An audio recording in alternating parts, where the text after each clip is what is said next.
the San Jose area. Norm later went on to bigger things. He was part of the Clinton administration, the cabinet, as well as George W. Bush's administration, both terms. It was a time when Japanese Americans were apolitical, when we politically were Democrats, but really acted more like Republicans in our conservative nature as part of culturally who we are. When Japanese and Chinese communities did not get along, or we were separated from each other, which meant we were on our own, just as we were on our own during World War II. And it was a time when Japanese Americans never went to court for anything. So if you look at the court files anywhere in the country, even in Los Angeles, where you had the largest Japanese population, I'm talking about in 1970, or San Francisco, or Seattle, the three largest populations of Japanese Americans.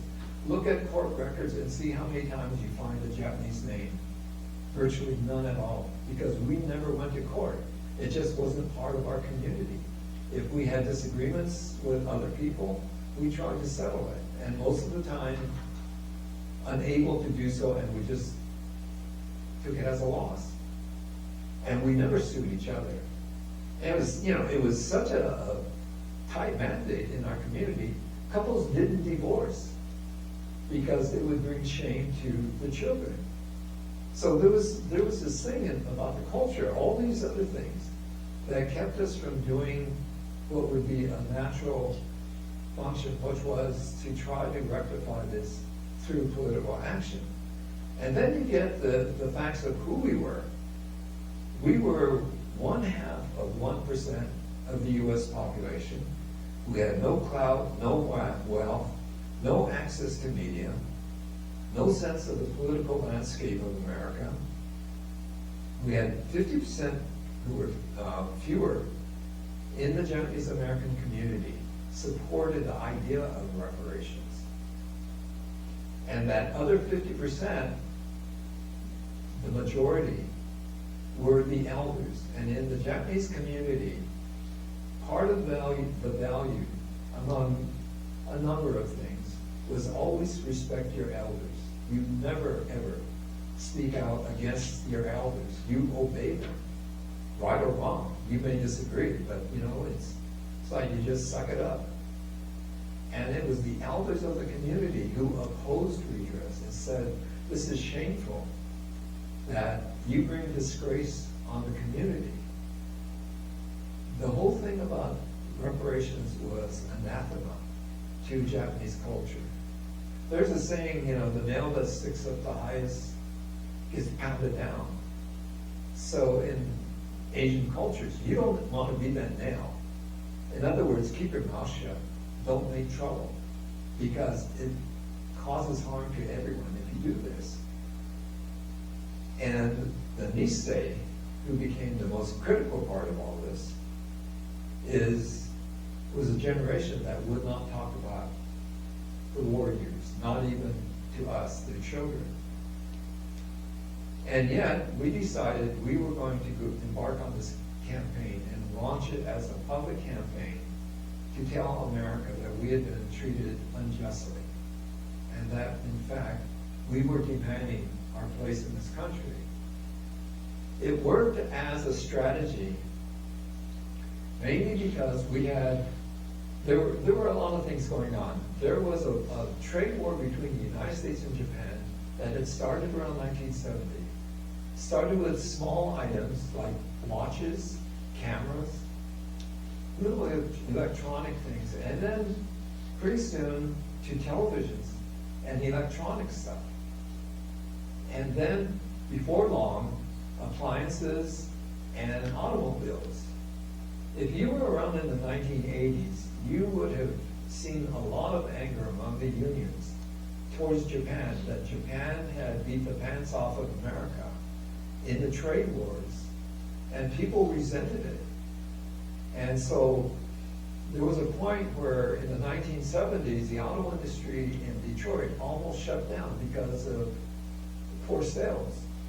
The most sought after cars were Japanese cars, like Honda, Toyota, And there were a whole slew of them at the time. But those are the two main ones.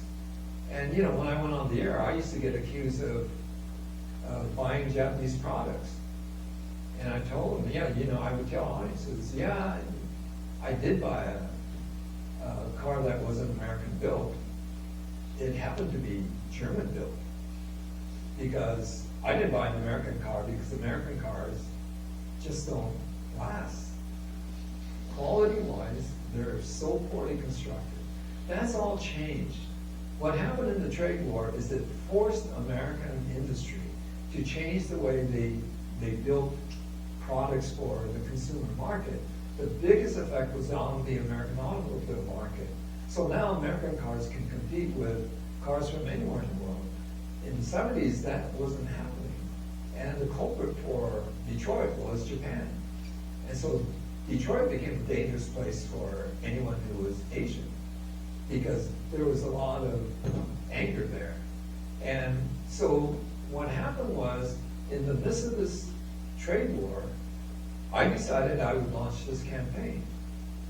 And we sought initially to have this campaign go straight to the Congress for monetary compensation. We would introduce a bill that demanded a certain amount of money. And our figure in the JSL was $25,000.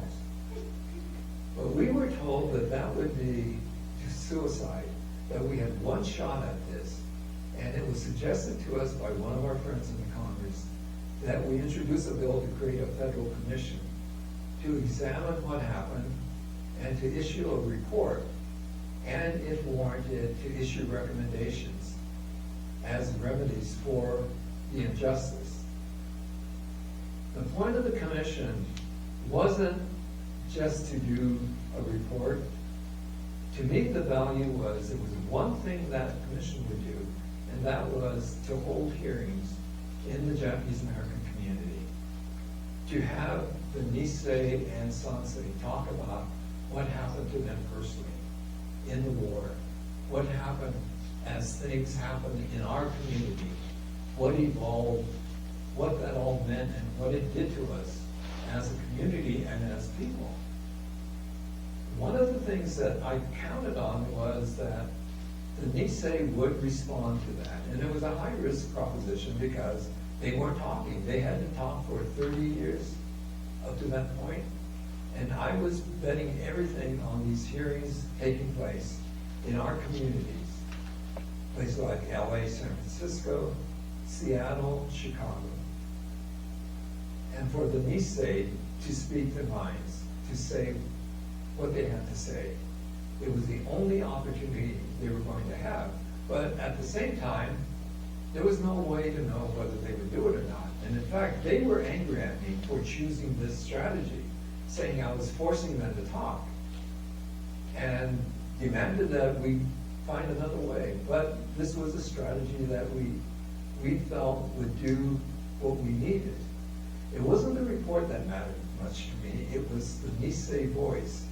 And so we held these hearings, the commission held hearings in 1981 and had over 700 witnesses, most of whom were Nisei. Once the schedules were published, the Nisei clamored to get on the witness list. But you know, they could only accommodate so many, and so the commission decided they would allow those who did not testify to submit written testimony and promise that they would read everything, and they did.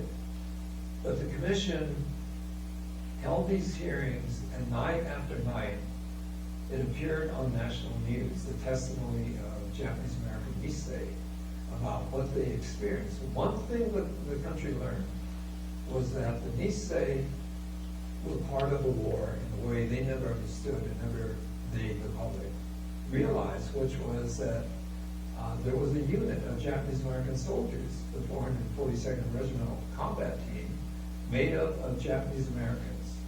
It was a segregated unit.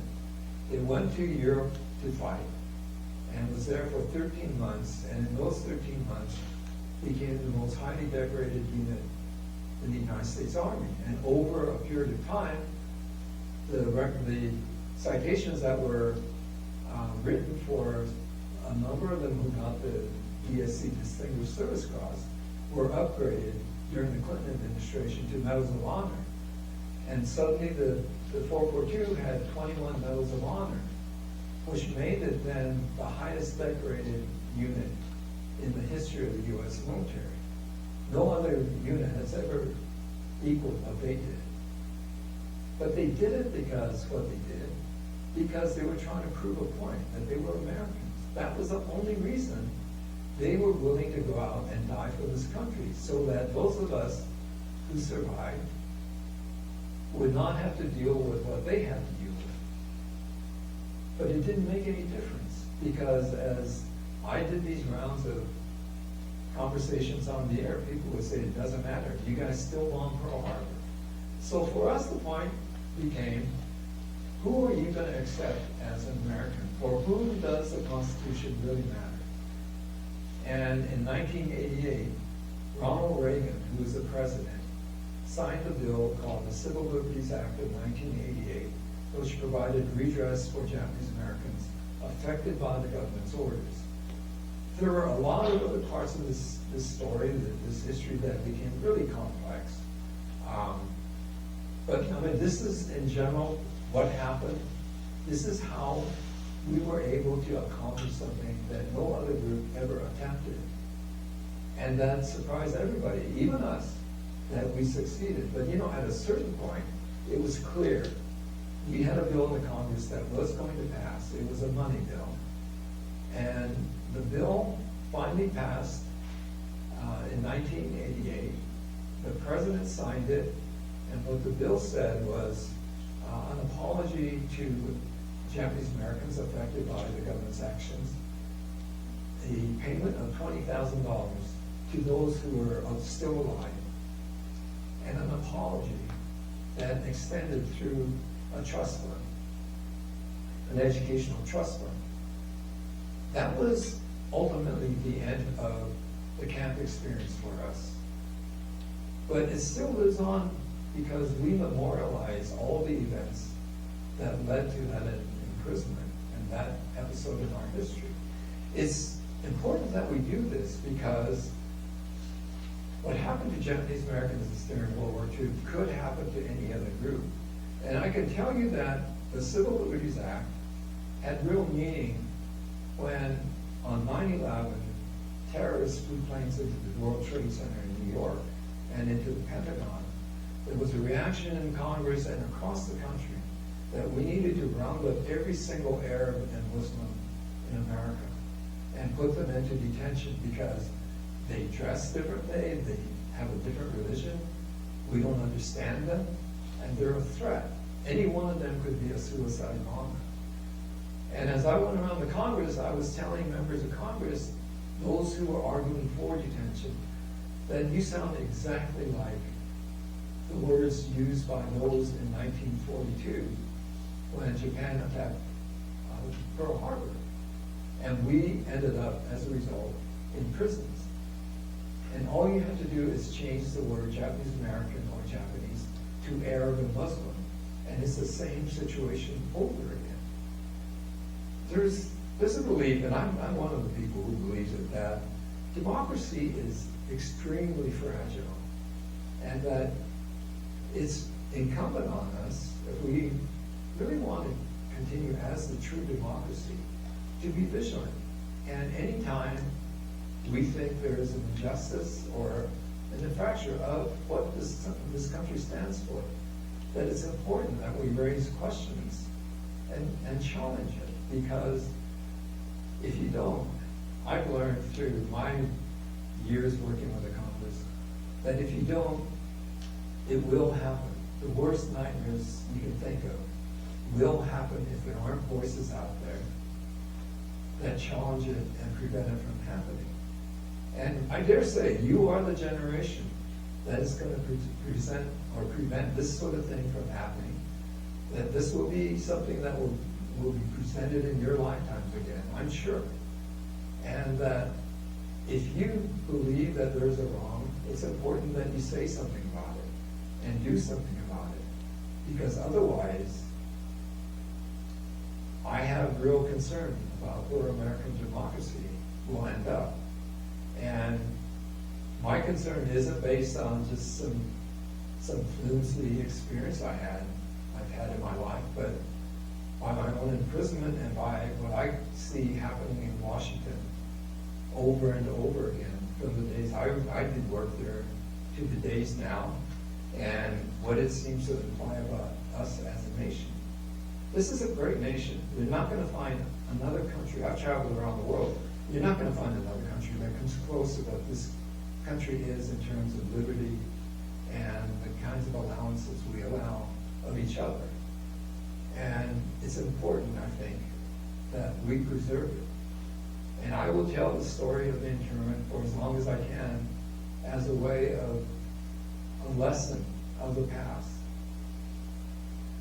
The philosopher Santayana said those who don't remember history are condemned to repeat it. I think it was George Bernard Shaw who said, yeah, we learn, but we're stupid and we repeat it anyway. And I hope that's not the experience of America, because I think we're better than that. Let me take questions,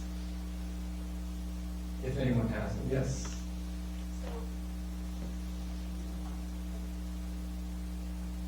Thank you for speaking.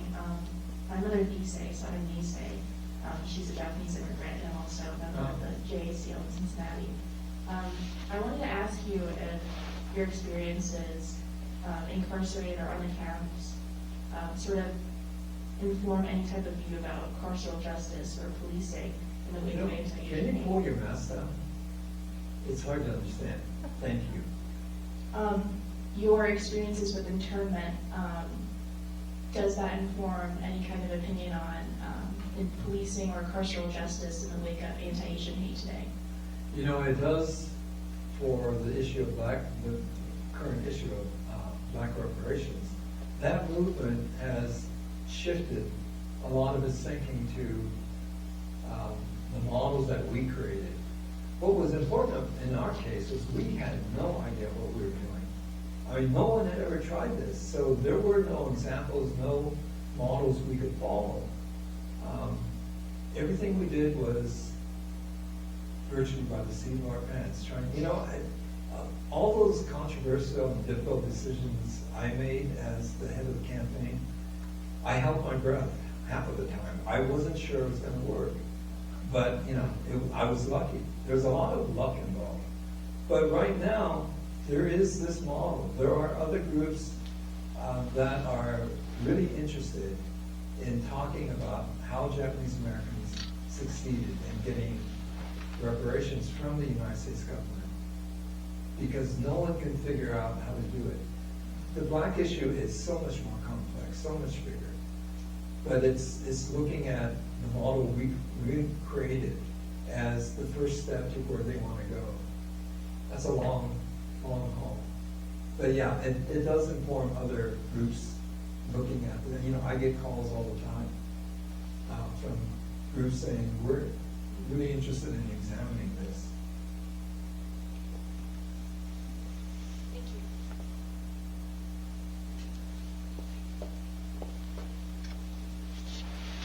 So this is kind of off the topic. So I'm an international student from China. So by the time I came to America in 2019, everyone's nice. Everyone here in America are inclusive. So I am still so sensitive about how American people regard me as a foreigner. So I could not imagine how much you people went through those citizenship bias against you. So my question is that how did you went through those things? Like, are you practicing any religion that helps you, or just anything like spiritually helps you, like inside? There's a really long answer in me that wants to talk about that, but let me just say that philosophically, I'm guided by what I learned from my grandfather, who was a really serious practitioner of Zen. And during the war, I was with my grandfather all the time, and I was with him until he left the United States. to go back to Japan. He wanted to be buried in Japan, and was at that point where he was close to death. But everything I learned from him has sort of been the center of my life. And it helped me through a lot. Certainly during the redress campaign, which was very trying and very challenging.